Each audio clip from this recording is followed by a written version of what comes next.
ಜಿಲ್ಲಾ ಮಾದಿಗ ಸಂಘಟನೆ ಹುಟ್ಟುವಾಗಿ ಪೂರಕವಾದಂತ ಸ್ವಾಗತವನ್ನು ಬಯಸ್ತಾ ವೇದಿಕೆ ಮೇಲಿರ್ತಕ್ಕಂಥ ನನ್ನ ಎಲ್ಲಾ ಮಾದಿಗ ಸಮಾಜದ ಮುಖಂಡ್ರೆ, ಈ ದಿನ ನಾವು ಏನು ಸುದ್ದಿಗೋಷ್ಠಿ ಮಾಡ್ತಕ್ಕಂಥದ್ದು ಇಷ್ಟೇನೆ. ನ್ಯಾಯಮೂರ್ತಿ ಎಚ್.ಎನ್. ನಾಗಮೋಹನ್ ದಾಸ್ ಅವರ ವರದಿ ತಮಗೆಲ್ಲ ತಿಳಿದಿದೆ. ಅವರು ಪ್ರವರ್ಗ 5 ಮಾಡಿದ್ರು ಆ ಸಂದರ್ಭದಲ್ಲಿ. ಯಾಕಂದ್ರೆ ಒಂದು ಸಂದರ್ಭದಲ್ಲಿ ಜಸ್ಟಿಸ್ ನಾಗಮೋಹನ್ ದಾಸ್ ಅವರ ವರದಿ ಆಧಾರದ ಮೇಲೆ ಸಮೀಕ್ಷೆ ಮಾಡಿರ್ತಕ್ಕಂಥ ಸಂದರ್ಭದಲ್ಲಿ ಎಲ್ಲಿ ಯಾವ ವರ್ಗದವರನ್ನ ಮಾಡ್ಲಿಕ್ಕೆ ನಮ್ಗೆ ತಕರಾರಿಲ್ಲ.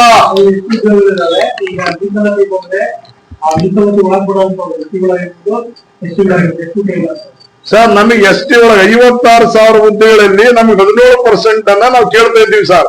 ಅದರಲ್ಲಿ ಸಾಮಾನ್ಯರು, ಯಾಕಂದ್ರೆ ಇವತ್ತು ಕೂಡ ಒಂದು ರ್ಯಾಂಡಮ್ ಆಗಿ ಇಡೀ ಸರ್ಕಾರ 56,000 ಹುದ್ದೆಗಳನ್ನ ಅಂತ ಹೇಳಿದ್ರೆ ಹಳೆಯ ಏನು ಇದೀಗ ಪದ್ಧತಿ ಇದೆಯಲ್ಲ, ಮೀಸಲಾತಿಗಿಂತ ಒಳ ಮೀಸಲಾತಿ ಆಗೋದಕ್ಕಿಂತ ಮುಂಚೆ 15% ಏನ್ ಮಾಡ್ಲಿಕ್ಕೆ ಕೊಟ್ಟಿದ್ರೆ ಅದು ನಮ್ಮ ವಿರೋಧ ಇದೆ.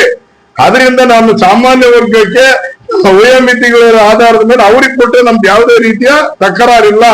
ನಮ್ಮ ಹಕ್ಕುಗಳನ್ನ ನಾವು ಕೇಳ್ತಕ್ಕಂಥ ಒಳ ಮೀಸಲಾತಿ ಸಂಪೂರ್ಣವಾಗಿ ಜಾರಿಗೊಳಿಸಿ ನಂತರ ನಮಗೆ ಮಾಡಿದ್ರೆ ನಮಗೆ ಸಾಮಾಜಿಕ ನ್ಯಾಯ, ನಮ್ಮ ಅನೇಕ ನನ್ನ ಮಾದಿಗ ಸಮಾಜದ ಮಕ್ಕಳು ಕೆಲ್ಸಕ್ಕೆ ಸೇರ್ಲಿಕ್ಕೆ ಅನುಕೂಲ ಆಗ್ತದೆ ಸರ್.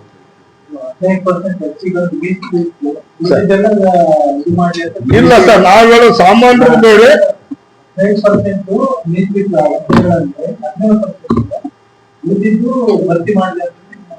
ಸರ್.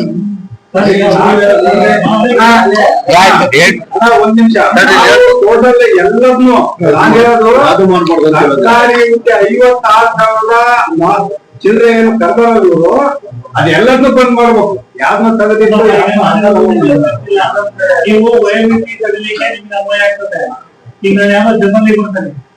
ನನಗೆ ಅದೆಲ್ಲ ಗೊತ್ತಿಲ್ಲ. ನಾವು ಅದ್ಯಾವ ಕೇಳಲ್ಲ. ನಾವು ವಯೋಮಿತಿ ಅಲ್ಲ, ಇದು ಮೊದಲಿಂದ ರೂಢಿಯಲ್ಲಿರ್ತಕ್ಕಂತ ಒಂದು ವಿಷಯ. ಇದು ಒಂದ್ ನಿಮಿಷ ಹೇಳ್ತೇನೆ ಗುಡ್ಡಪ್ಪರೆ. ಅಲ್ಲಲ್ಲ ನಾಗರಾಜ್ ಅವರು, ಅಲ್ಲಲ್ಲ ಎಸ್.ಸಿಗಳು ಒಂದ್ ನಿಮಿಷ ಗುಡ್ಡಪ್ಪರೆ ಸರ್. ನಾಗರಾಜ್ ಅವರು ಮಾತ್ರ ಹೇಳಪ್ಪ. ನಾವು ಎಸ್.ಸಿಗಳು ಅಂತ ಹೇಳ್ಬಿಟ್ಟು ಅದು ಸಂವಿಧಾನದೊಳಗಡೆ ಇದೆ. ಸಡಿಲಿಕೆ ಅದು ಇದು ಅಂತ ಬರೋದಿಲ್ಲ. ಅಲ್ಲಿ 9th ಶೆಡ್ಯೂಲ್ ಇದೆ. 9th ಶೆಡ್ಯೂಲ್ ಅಂತ ಆ ಇದ್ರೊಳಗಡೆ ಎಸ್.ಸಿಗಳಿಗೆ ಅಂತೇಳಿ ರಿಸರ್ವೇಶನ್ ಮಾಡ್ತಾರೆ. ಅದ್ರ ಸಡಿಲಿಕೆ ಇದ್ದೇ ಇರುತ್ತೆ.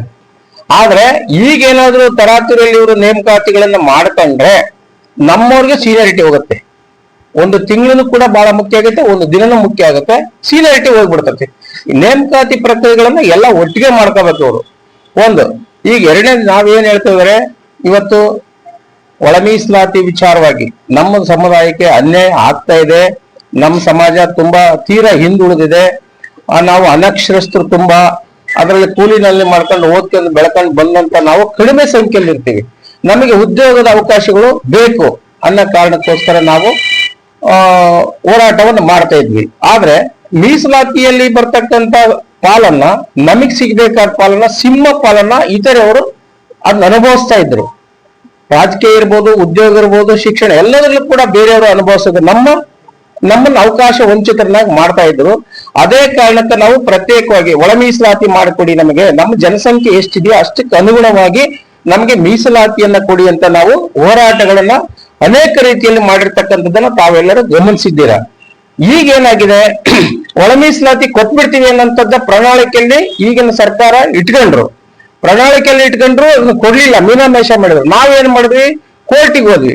ಕೋರ್ಟ್ ಕೂಡ ಸಂದೇಶ ಕೊಡ್ತು, ಆದೇಶ ಕೊಡ್ತೇವೆ, ಅವ್ರು ಮಾಡ್ಬಹುದು, ಅವ್ರಿಗೆ ಅವಕಾಶ ಕೊಡಬಹುದು ಅನ್ನೋಂಥ ಸಂದೇಶವನ್ನು ಕೋರ್ಟ್ ಕೂಡ ಸುಪ್ರೀಂ ಕೋರ್ಟ್ ಕೊಟ್ಟಾಗ ಅದನ್ನೂ ವಿಳಂಬ ಮಾಡಿದ್ರು.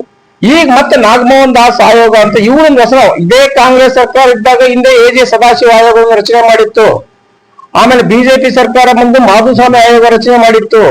ಈಗ ಮತ್ತೆ ಪುನಃ ಕಾಂಗ್ರೆಸ್ ಸರ್ಕಾರ ಬಂದು ನಾಗಮೋಹನ್ ದಾಸ್ ಆಯೋಗವನ್ನು ರಚನೆ ಮಾಡ್ತು.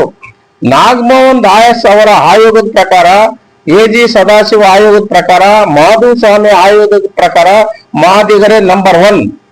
6% 6% ಮಾದಿಗರಿದ್ದಾರೆ ಅಂತೇಳಿ ಎಲ್ಲಾ ವರದಿಗಳು ಹೇಳಿವೆ. ಕರ್ನಾಟಕದ ಜನತೆಗೆ ಗೊತ್ತಿದೆ, ಆಳುವ ಎಲ್ಲಾ ಸರ್ಕಾರಗಳಿಗೂ ವಿರೋಧ ಪಕ್ಷರಿಗೆ ಎಲ್ರಿಗೂ ಗೊತ್ತಿರ್ತಕ್ಕಂಥ ವಿಚಾರ. ಆದ್ರೆ ನಮಗೆ ಧಕ್ಕೆ ಆದಷ್ಟು ಕೇವಲ 1% ಇಸ್ಲಿ ತನಕ ಪ್ರತ್ಯೇಕವಾಗಿ ಆದ್ರೆ ನಮ್ಗೆ 6% ಸವಲತ್ತು ನಾವು ಅನುಭವಿಸಕ್ ಸಾಧ್ಯ ಆಗುತ್ತೆ. ಈಗ 56,432 ಹುದ್ದೆಗಳಲ್ಲಿ ಏನು ನೇಮಕ ಮಾಡ್ಕೊಳ್ಳಿಕ್ಕೆ ಆದೇಶ ಕಾಲ್ ಮಾಡಿದ್ದಾರೆ. ಅದರಲ್ಲಿ ನಮಗೆ ನಮ್ಮ ಪಾಲು ನಮಗೆ ಕೊಟ್ರೆ ನಾವು 3,750 ಹುದ್ದೆಗಳು ನಮಗೆ ಸಮಾಜಕ್ಕೆ ದಕ್ಕುತ್ತೆ.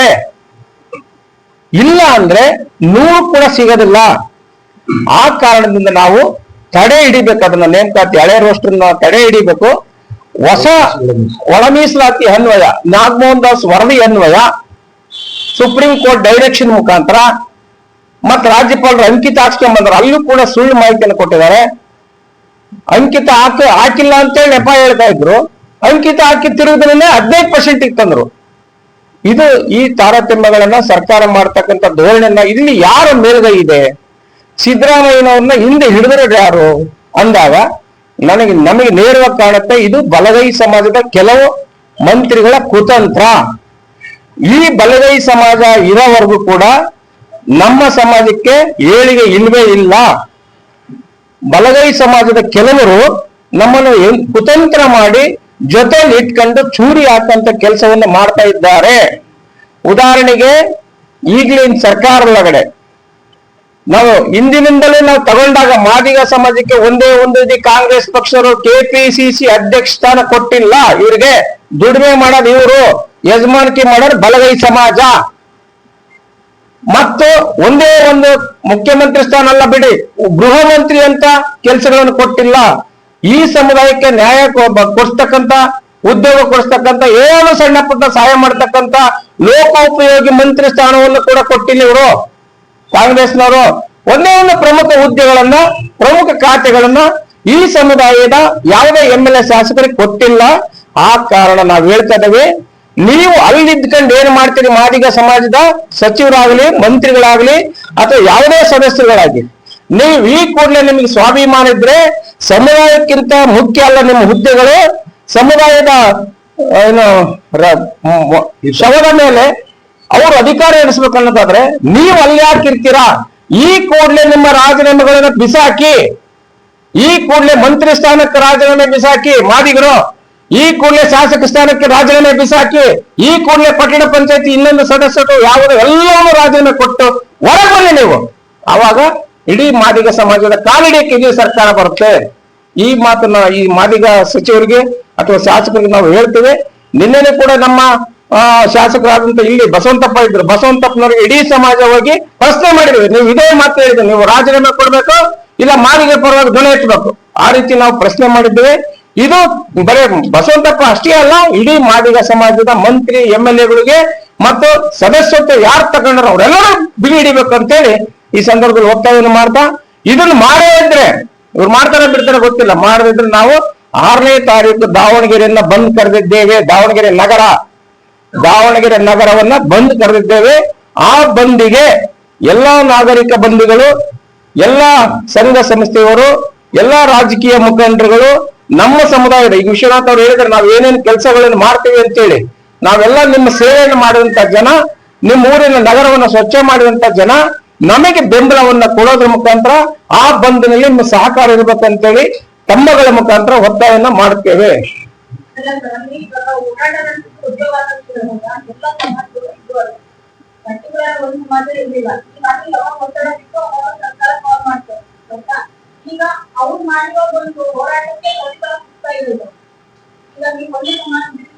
ಒಂದು ನಿಮಿಷ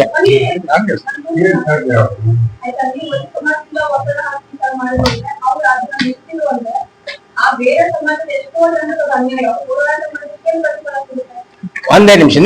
ನಿಮ್ದೇ ಪ್ರಶ್ನೆಗೆ ನಿಮ್ದೇ 35 ವರ್ಷಗಳ ಕಾಲ ನಮ್ಮ ಸಮಾಜ ಎಷ್ಟು ನೊಂದಿರ್ಬಹುದು, ಎಷ್ಟು ಅಯ್ಯೋ ಅಂದಿರ್ಬಹುದು, ಎಷ್ಟು ನಮ್ಮ ಕಣ್ಣೀರುಗಳು ಮುಟ್ಟಿರ್ಬಹುದು, ಎಲ್ಲ ನಮ್ಮ ರಕ್ತಗಳು ಬಂದಿದೆ. ಅದನ್ನ ಯಾರು ಅರ್ಥ ಮಾಡ್ಕೋಬೇಕು? ನಮ್ಗೆ ಅವ್ರ ಅನ್ಯಾಯ ಆಗ್ಲಿ ಅಂತ ನಾವು ಹೇಳ್ತಾ ಇಲ್ಲ, ನಮಗೆ ಅನ್ಯಾಯ ಆಗ್ಲಿ ಅಂತ ಯಾರೋ ಚೂ ಬಿಟ್ಟಿದಾರೆ ಅವ್ರನ್ನ ಬೇಕಾದ್ರೆ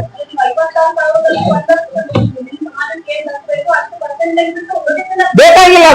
ಅದು ಸೀನಿಯಾರಿಟಿ ಹೋಗುತ್ತೆ. ಆದ್ರೆ ಅವ್ನಿಗೆ ಏನಾದ್ರೂ ಮಾಡಿದ್ದಾದ್ರೆ ಇದು ಕುಂಟು ನೆಪ, ಅದು ಒಂದು ನೆಪ, ಅದನ್ನ ಹೇಳ್ಕೊಂಡು ಮುಂದಕ್ಕೆ ಹೇಳ್ತಾರ ಹೊರತು ಅದಕ್ಕೆ ನಮಗ್ ಕಾಯಂ ಇಡಲ್ಲ. ಹಿಂದೆ ಕೂಡ ಹೆಂಗೆ ಹೇಳಿದ್ರು, ಒಳ ಮೀಸಲಾತಿ ಆದ್ಮೇಲೆ ಇನ್ನೊಂದು ಏನೋ ಮಾಡ್ತೀವಿ ನಿಮ್ಗೆ ಅಂತ, ಎಲ್ಲ ಸುಳ್ಳು. ರಾಜ್ಯಪಾಲ ಅಂಕಿತ ಹಾಕಿದ ತಕ್ಷಣ ಮಾಡ್ತೀವಿ ಅಂದ್ರೆ ಎಲ್ಲ ಸುಳ್ಳು ಮೇಡಮ್. ಇದು ಈ ಅವಕಾಶ ಬಿಟ್ರೆ ನಮ್ದು ಶವದ ಪೆಟ್ಟಿಗೆ ನಾವು ಕೂಡ ನಮ್ಮ ವಿಟ್ನೆಸ್ ಗಳು ನಾವು ನೋಡ್ತಾ ಇದಾರೆ. ಯಾಕಂದ್ರೆ ನಮ್ಮ ಸಚಿವರು ಶಾಸಕರು ಮಾತಾಡ್ತಾ ಇಲ್ಲ, ಅವ್ರು ರಾಜೀನಾಮೆ ಕೊಡ್ತಾ ಇಲ್ಲ, ಬಿಸಾಕ್ ಹೊರಗೆ ಬರ್ತಾ ಇಲ್ಲ, ಅದಕ್ಕೆ ವೀಕ್ನೆಸ್ ಗಳು ನೋಡ್ತಾ ಇದಾರೆ. ಆ ಕಾರಣದಿಂದ ದಯವಿಟ್ಟು ಈಗ 35 ವರ್ಷಗಳ ಕಾಲ ನಾವು ಹೋರಾಟ ಮಾಡ್ತಾ ಬಂದಿರ್ತಕ್ಕಂಥ ಸಮಾಜ ಮಾದಿಗರಂತಂದು ಇಡೀ ರಾಜ್ಯಕ್ಕೆ ಗೊತ್ತಿದೆ.